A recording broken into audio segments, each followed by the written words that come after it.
इससे पहले कि मैं अपने प्रोग्राम का आगाज करूं, मगर यह आपको बता देना चाहता हूं कि आज के प्रोग्राम में माजी, हाल और मुस्तकबिल के बहुत बड़े बड़े इंकशाफात होने वाले हैं। एक अहम सवाल यह कि अल्ताफ हुसैन साहब को कॉल पर किसने लिया था, किस वजह से लिया था और क्यों लिया था। एक अहम इंकशाफ एक अहम लीडर की तरफ से सामने आया है, वो हम आपके सामने रखेंगे। और उसके बाद ये बात आखिर टूट गई कि क्या आफाक अहमद साहब को जो पेशकश की गई थी कि आप मुत्तहिदा कौमी मूवमेंट में आकर अहम ओहदा संभाले, उस पर कामरान टेसूरी साहब ने यह बयान दिया था कि जी मैंने नहीं कहा, लेकिन उनके ही बड़े ही करीबी रफीक ने आज अहम बयान दे दिया है और उस बारे में कहा है कि जी जनाब गए थे और कहा था कि हमारे साथ शामिल हुआ जाए। यह अहम बयान किसकी तरफ से आया है, क्यों कर आया है और किस लिए आया है। जाफर एक्सप्रेस का वाकया थम नहीं पा रहा, आखिर मामला क्या है, इसके पसे पर्दा हकाइक क्या है, ये जगह कौन सी है, किस तरीके से है और किस लिए ये मामला हुए। DGISPR की प्रेस कॉन्फ्रेंस से कौन से और अहम इंकशाफात हुए, ये प्रोपेगेंडे की जंग कहां पर आकर रुकेगी, इन तमाम अहम मौजुआत पर आज के प्रोग्राम में गुफ्तगू होगी और इसके साथ साथ कई अहम मौजुआत पर गुफ्तगू होगी। लेकिन हर बार आपसे दरख्वास्त करता हूं, डरिए मत, घबराइए मत, बड़ी बड़ी और अहम खबरों के तसलसल के साथ मैं आपके सामने मौजूद हूं। आइए, एक बहुत बड़ा अहम झगड़ा चल रहा है, पहले उस अहम झगड़े की तरफ चलते हैं। और वो झगड़ा यह है कि जनाब MQM का यौम तासीस 18 मार्च को होता है, यानी कि MQM का लफ्ज इस्तेमाल कर रहा हूं, MQM का, वो MQM जिसका नाम महाजर कौमी मूवमेंट था, MQM था, उसका यौम तासीस है। अब रजा हारून साहब बार बार एक बात तो कह रहे हैं कि जनाब ये जो इस वक्त मुत्तहिदा मौजूद है, मुत्तहिदा कौमी मूवमेंट मौजूद है, इसका यौम तासीस तो 26 जुलाई 1997 होगा, या फिर MQM पाकिस्तान का तो अब यौम तासीस होना चाहिए 23 अगस्त 2016 से शुरू होना चाहिए, कि जब अल्ताफ हुसैन साहब से उन्होंने अलहदगी इख्तियार की थी। अब इस मामले में हुआ यह कि आफाक अहमद साहब ने कहा कि जनाब अगर महाजर कौमी मूवमेंट का यौम तासीस 18 मार्च है तो वो तो दर हकीकत महाजर कौमी मूवमेंट हमारे पास है और महाजर कौमी मूवमेंट का इलेक्शन कमीशन में भी हम रजिस्टर्ड हैं। तो जनाब 18 मार्च को ही फिर MQM का यानी महाजर कौमी मूवमेंट का यौम तासीस होता है, तो मुत्तहिदा अब इस यौम तासीस को क्यों मनाती है, और इस हवाले से हम इलेक्शन कमीशन से भी राब्ता कर सकते हैं। ये बयान आया था यहां तक। उसके बाद MQM पाकिस्तान ने अपने बैनर्स पोस्टर्स में इजाफा कर दिया था, लेकिन अब इसमें एक नया टर्न आ गया है और नया टर्न यह आया है कि दर हकीकत एक चीज होती है मकबूल आम और एक होती है हकीकत। मतलब बहुत सारी चीजें ऐसी होती हैं जो मकबूल आम होती है, अवाम ने बहुत मकबूल होती है, लेकिन दर हकीकत वो तारीख या वो दिन या वो वाकया उस तरीके से नहीं हुआ होता। ऐसी आप बहुत सारी मिसालें दे सकते हैं, यानी कि असल वाकया किस दिन हुआ और असल मामला कहां पर हुए, ये एक अलग बहस होती है। अब रजा हारून साहब MQM पाकिस्तान, सॉरी पता नहीं MQM पाकिस्तान के PSP का कहूं या मौजूदा पाकिस्तान पीपल्स पार्टी का रहनुमा कहूं, आदत सी हो गई है, जाती नहीं है ना। तो बहरहाल अब पाकिस्तान पीपल्स पार्टी के रहनुमा है, एक वक्त में जमात इस्लामी के थे, बाद में जमीयत के थे, सही, उसके बाद ये APMSO में आए, उसके बाद ये नहीं, उसके बाद MQM में आए और उसके बाद फिर ये इन्होंने सिलसिला शुरू किया। लेकिन नुक्ता क्या है, नुकता ये कि इन्होंने एक बड़ा दावा, दो बड़े दावे किए और दो बड़े दावों में से पहला दावा इन्होंने जो बड़ा दावा किया है वो ये क्या है कि दर हकीकत MQM का जो यौम तासीस आप करार देते हैं, यानी कि महाजिर कौमी मूवमेंट का, उन्होंने लफ्ज को बार बार दोहराया है, मैं नहीं दोहरा रहा, उन्होंने मुत्तहिदा नहीं कहा, उन्होंने बार बार कहा महाजिर कौमी मूवमेंट का जो यौम तासीस है वो दर हकीकत 18 मार्च नहीं है। आप सोच रहे होंगे ये क्या हो गया, ये एक नया पंडोरा बॉक्स है। अब मामला ये, उन्होंने कहा कि दर हकीकत MQM का जो तश्कील पाई थी, जिस दिन MQM का वजूद हुआ था वो हुआ था 17 मार्च को, 17 मार्च 1984 को। अब 17 मार्च का उन्होंने क्यों कहा, जरा सुनिएगा। उन्होंने ये कहा है कि 1978 में जब APMSO बनी थी तो APMSO के जो सरबराह थे वो थे अल्ताफ हुसैन साहब।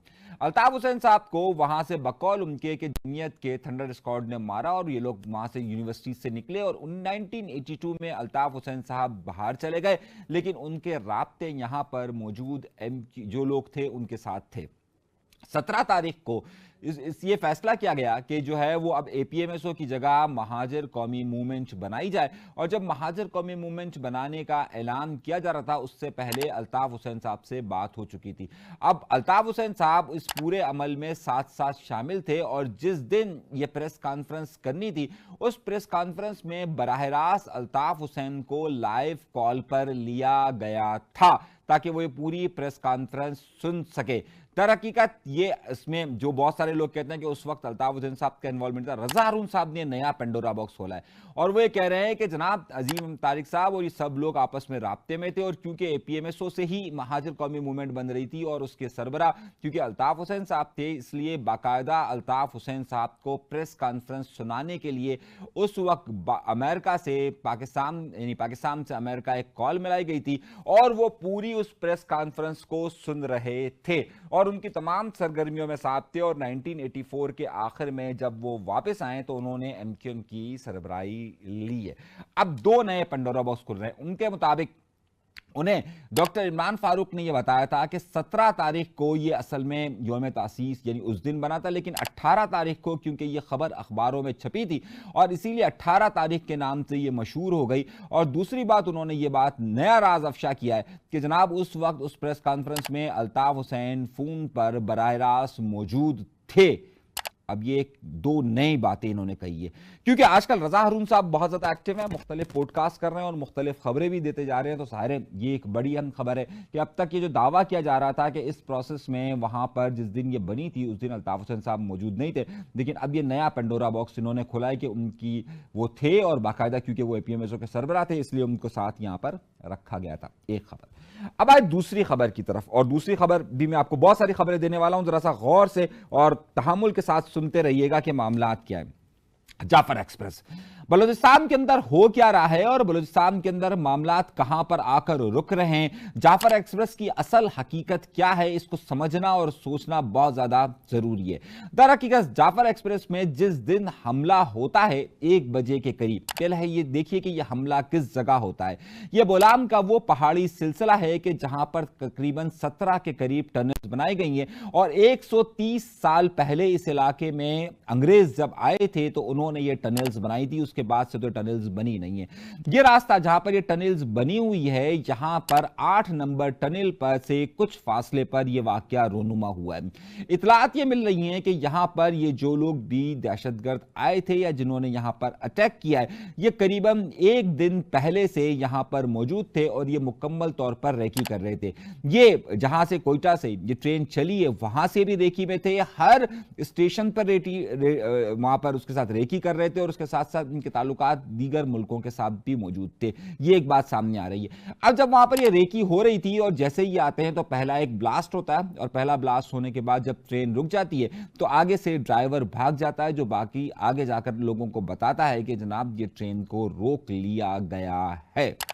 यहां सूरत हाल ये होती है कि जो लोग पहले गिने चुने लोगों को बाहर निकाला जाता है और उसके बाद कुछ लोगों को वहां से जाने का कहा जाता है और उसके बाद एक ऑपरेशन शुरू होता है। ऑपरेशन जो ज़रार नाम की एक यूनिट है वो इस पर करता है और उसके बाद की सारी सूरत हाल आपके सामने मौजूद है। मेरा नुक्ता ये नहीं है, नुक्ता नज़र क्या है, इस खबर के आने के चंद ही लम्हों के बाद यानी कि 1 बजे के करीब ये वाकया रोनुमा होता है और 2 बजे के करीब पूरा इंडियन मीडिया इसको प्रोपगेट करना शुरू कर देता है। इंडियन मीडिया के पास वो फुटेजेस भी हासिल हो जाती हैं कि जो कि अभी तक रिलीज होना, यहां से इस इलाके से जाना और इस इलाके से आना बहुत ज्यादा मुश्किल होता है। इस प्रोपेगेंडा वॉर के अंदर जो प्रोपेगेंडा वॉर है, जिसके मैं कह रहा हूं कि प्रोपेगेंडा वॉर है, उस प्रोपेगेंडा वॉर में यह होता है कि पाकिस्तान की जो हुकूमत है वो ना जाने किस तजब्बुब में होती है, लेकिन इंडियन मीडिया और साथ साथ जो दीगर दहशतगर्द मीडियाज हैं और उसके साथ साथ जो खास तौर पर पाकिस्तान तहरीक इंसाफ का मीडिया हाउस है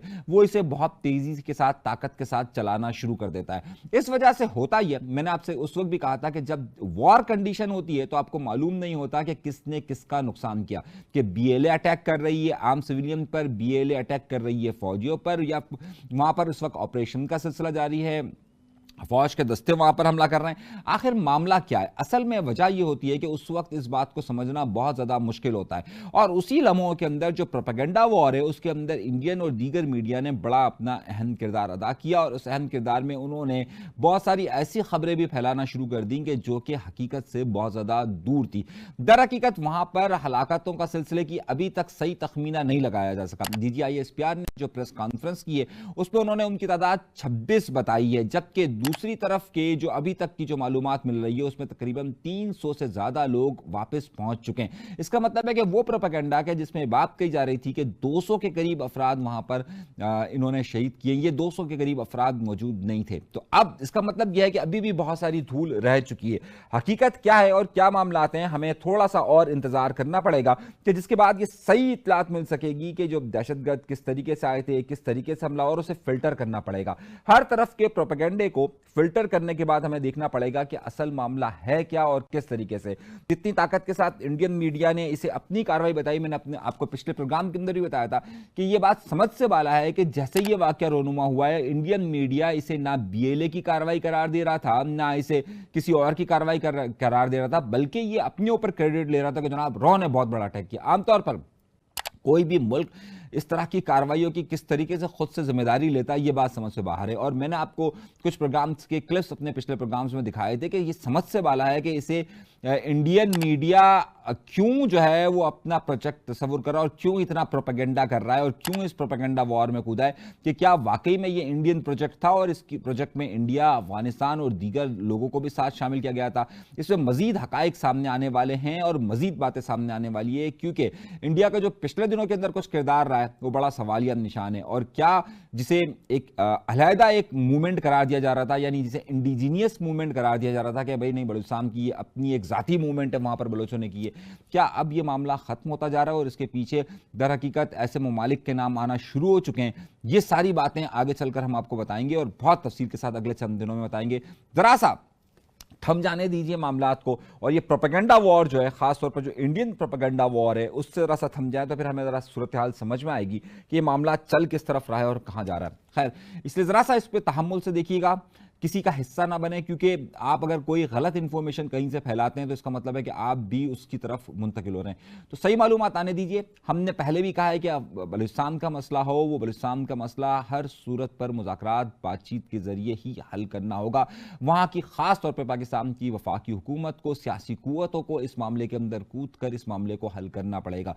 जब तक सियासी कुव्वतें इस पर अपना किरदार अदा नहीं करेगी तब तक ये मामला हल नहीं होगा। और किसी दहशतगर्दी को चाहे किसी भी सूरत में हो, हमने हमेशा मुखालफत की है। हमने हमेशा लापता अफराद के लिए मुखालफत की है, हमने हमेशा अगवा की मुखालफत की है, और हम हर सूरत में इसकी मुखालफत करते हैं, चाहे वो किसी भी तरफ से हो। कोई भी लापता हो हम उसकी मुखालफत करते हैं, कोई भी अगवा हो उसकी मुखालफत करते हैं, और कोई भी दहशतगर्दी हो, उसकी शक्ल कुछ भी हो, हम हमारी जिद्दोजहद ही कलम की जिद्दोजहद है, हमारी जिद्दोजहद ही वोट और हक की जिद्दोजहद है।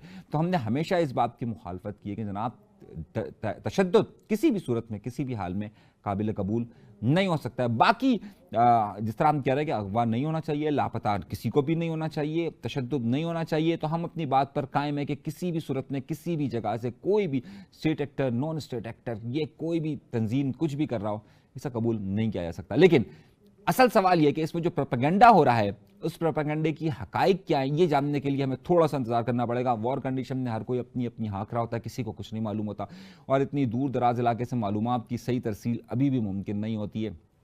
थोड़ा सा इंतजार कीजिए, फिर मैं आपको खुद हकीकत बताऊंगा कि हुआ क्या है, असल मामला क्या है। खैर, दूसरी बड़ी खबर की तरफ चलते हैं, और दूसरी बड़ी खबर की तरफ यह है कि आपके इल्म में होगा कि आफाक अहमद साहब के पास कामरान टेसोरी साहब गए थे, जिसके बाद पिछले दिनों आफाक अहमद साहब ने डिस्ट्रिक्ट सेंट्रल के अंदर यह बात कही थी कि जनाब मेरे पास आए थे, और मेरे पास कई लोग आए थे, जिसमें मुख्तलिफ इदारे के लोग, मुख्तलिफ जमातों के लोग, खालिद मकबूल सिद्दीकी, कामरान टेसोरी साहब, सब लोग आए थे, और मुझे ये पेशकश की गई थी कि जनाब मुझे जो है वो कहा गया था कि आपको मुत्तहिदा कौमी मूवमेंट का चेयरमैन बना देते हैं। लफ्ज़ पे गौर कीजिएगा। तो वहां पर बाद में कामरान टेसोरी ने कहा था कि मैंने तो ऐसा कुछ नहीं कहा, खालिद भाई ने कहा हो तो कुछ और बात है, ये उनका जुमला था। बाद में हमने अपने ज़राए से मालूम किया था, तो मालूम हुआ था कि इसमें आफाक अहमद साहब ने किसी का नाम नहीं लिया था कि जनाब कोई भी नाम हो, उन्होंने तो सबका जिक्र किया था। अब वो किसने कहा था, लेकिन कामरान टेसोरी साहब आजकल फौरन रद्द अमल देते हैं, तो उन्होंने रद्द अमल दिया था। अब इस कहानी में एक नया टर्न आया, और नया ट्रेंड क्या है कि डॉक्टर फारूक सत्तार साहब ने एक खूबसूरत सी खातून को पब्लिक टीवी पर इंटरव्यू देते हुए ये बात कही। अब मैं खूबसूरत खातून क्यों कह रहा हूँ बाद में फिर कभी बताऊंगा। और फारूक सत्तार साहब ने ये कहा है कि जनाब बिल्कुल, फारूक सत्तार साहब से ये सवाल पूछा गया था कि आपके एमक्यूएम में इस वक्त इख्तलाफात मौजूद हैं, आपके ऑफिस में जो है वो ये मामलात हो रहे हैं। अब फारूक सत्तार साहब बात करने के बड़े ही कमाल है, वो हमेशा वो बात करते हैं कि जो उन्हें कहनी हो और वो तरीके से कर देते हैं। इस बार जब उनसे सवाल पूछा गया कि आपके यहाँ पर इख्तलाफात मौजूद हैं, तो उन्होंने कह देते कि जी जनाब इख्तलाफात नहीं मौजूद है। नहीं, उन्होंने हिट कहाँ किया, जरा सुनिएगा। उन्होंने हिट किया क्योंकि आजकल ये मुसलसल आफाक अहमद साहब पर हिट कर रहे हैं। और इन्होंने हिट कैसे किया, इन्होंने कहा कि देखिए जी जनाब एमक्यूएम भी तो पहले से एमक्यूएम मौजूद थी और एमक्यूएम में सबसे पहले जो है वो लोग गए, उसमें एमक्यूएम हकीकी बनी और एमक्यूएम यानी हकीकी बनी यानी आफाक अहमद साहब बने और वो आज भी मौजूद है। लेकिन एमक्यूएम से वो हट गए तो उनको इंतखाबी कामयाबी हासिल नहीं हो सकी। दर हकीकत इन्होंने ये मौके को गनीमत जाना और इन्होंने आफाक अहमद साहब पर अटैक किया, क्योंकि आजकल आफाक अहमद साहब की ज़ाहिर बहुत सारी मकबूलियत और उसका ग्राफ मुझे चल रहा है। तो उन्होंने इस वक्त का हिट किया। सवाल उनसे पूछा जा रहा था कि आपके यहाँ पर इख्तलाफात मौजूद हैं इस वक्त, उसका जवाब देने के बजाय उन्होंने कहा, फिर इन्होंने हिट किया मुस्तफ़ा कमाल पर। हम मुस्तफ़ा कमाल साहब को भी इन्होंने नहीं छोड़ा। इन्होंने कहा कि जनाब एमक्यूएम के बगैर तो कुछ नहीं। अच्छा, अब ये खुद फारूक सत्तार साहब नहीं बता रहे कि ये वाली एमक्यूएम के पीछे कुछ नहीं है या जो अल्ताफ हुसैन साहब वाली एमक्यूएम के बगैर कोई कुछ नहीं है, ये एक अलग बहस है। सही है। तो इन्होंने कहा कि जी जनाब देखिए एमक्यूएम के बगैर कुछ नहीं, और ये बात मुस्तफ़ा भाई को भी रियलाइज़ हो गई और फिर हम सबको रियलाइज़ हो गई और हम सब एक हो गए, क्योंकि एमक्यूएम के बगैर हम कुछ भी नहीं है। अच्छा, अब ये एमक्यूएम के बगैर कुछ नहीं है या अल्ताफ हुसैन साहब के बगैर कुछ नहीं है, एक अलग बहस है, या वो वाली एमक्यूएम के बगैर कुछ नहीं है। मगर नुकता ये कि ये यहाँ पर ये कहते हैं कि जनाब इन्होंने साथ साथ मुस्तफ़ा कमाल साहब को भी कर दिया। अच्छा, क्योंकि ये अपने हलकों में बार बार ये बहुत सारे लोग बात करते हैं एमक्यूएम पाकिस्तान के हलकों के अंदर कि भाई मुस्तफ़ा कमाल की पार्टी की तो एक काउंसलर भी नहीं जीत सकती थी। आज भी चाहे 47 या 45 किसी भी तरह अगर इनको सीटें मिली हैं पीएसपी के फैक्टर्स को, तो वो हमारी वजह से मिली हैं। ये इस तरीके की गुफ्तगू करते हैं, एमक्यूएम के नाम की वजह से मिली है, वरना इनकी तो कोई हैसियत ही नहीं थी। ये अक्सर कहते रहते हैं। फारूक सत्तार साहब ने भी अल्फाज के चुनाव के साथ इसी अंदाज से इन्होंने कहा कि जी जनाब उन्हें रियलाइज हो गया था कि कुछ नहीं हो सकता, इसलिए वो एमक्यूएम में आ गए। सुन लीजिएगा, पब्लिक टीवी पर जाकर उन्होंने इसी तरह की गुफ्तगू की है, वर्ड्स का सॉफ्ट इस्तेमाल किया है, लेकिन जो इनर हलकों में बात करते हैं वही बात इन्होंने कही है। अब यहां पर एक बड़ा अहम सवाल होता है। उसके बाद इन्होंने एक और बात कही, इन्होंने कहा कि देखिए सब एक हो जाए तो बहुत अच्छा होता है। कामरान टेसूरी साहब गए थे, गवर्नर साहब गए थे, हम भी गए थे कि आफाक अहमद साहब को हम अपने साथ लेकर आ जाएं, लेकिन वो बात नहीं बन पाई। अब सुनिएगा गौर से, वहां पर क्या कह रहे थे कामरान टेसूरी साहब के, नहीं उन्होंने बात कही। यहां ये बात हो रही है कि जनाब फारूक सत्तार साहब गवाही दे रहे। अब फारूक सत्तार साहब ने एक ही गुफ्तगू में 3 लोगों को लपेट दिया, यानी कि महाजर कौमी मूवमेंट पर उन्होंने गुफ्तगू कर दी, इन्होंने पीएसपी फैक्टर्स पर बात कर दी कि जनाब वो समझ गए थे, रियलाइज हो गया था कि यहां से तो कुछ नहीं हो सकता, इसलिए एमक्यूएम के प्लेटफॉर्म से हो सकता है, सॉफ्ट उन्होंने गुफ्तगू कर दी। तीसरी बात उन्होंने ये बात भी कह दी कि जनाब हमने उनसे कहा था कि वो आ जाएं और कामरान टेसूरी साहब वगैरह सब गए थे। तो फारूक सत्तार से दर हकीकत सवाल कुछ और पूछा गया था और बात और कुछ की, यानी कि यहां तो आफाक अहमद साहब वाली बात ठीक साबित हो गई कि जनाब वो तो गवर्नर साहब आए थे। खैर ये खबर हमने भी आपको दी थी। अच्छा, अब ये 3 जगह उन्होंने अटैक कर दिया। अब आइए अगली खबर की तरफ। बहुत सारी खबरें मैं दे रहा हूं, बहुत सारे मामला दे रहा हूं, जरा आहिस्ता आहिस्ता आहिस्ता आहिस्ता सुनते जाइए। उसके बाद अगली खबर यह कि जनाब पाकिस्तान पीपल्स पार्टी को इस वक्त समझ नहीं आ रहा कि वो क्या करे, और वो हर मुमकिन कोशिश कर रही है कि सिंध के अंदर दोबारा से अपनी राय आमा को हमवार कर सके। जो बात 28 जुलाई की जो ट्वीट थी प्रेसिडेंट हाउस से गई थी कि जिसमें इन्होंने कच्ची कैनाल के बारे में कहा था कि जनाब उसका इफ्तिताह होना चाहिए, उसके बाद से ये प्रोपेगेट हो रहा था, हर जगह पर बात कही जा रही थी कि जो पाकिस्तान पीपल्स पार्टी है उसने कैनाल के मामले पे कोई कंप्रोमाइज़ कर लिया। ये एक डायलॉग आम सिंध के अंदर बोला जा रहा था।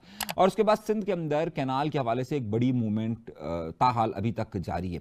अब जो ये बड़ी मूवमेंट जारी है उसमें यह हुआ कि पाकिस्तान पीपल्स पार्टी को खुद ये अंदाज़ा हुआ कि ये बात अब उनके हाथ से निकलती जा रही है, और फिर आसिफ साहब ने कि जो प्रेसिडेंट ऑफ पाकिस्तान है उन्होंने अपनी तकरीर के दौरान भी ये बात कही कि जनाब कैनाल के हवाले से सूबों का एतमाद नहीं लिया जाए।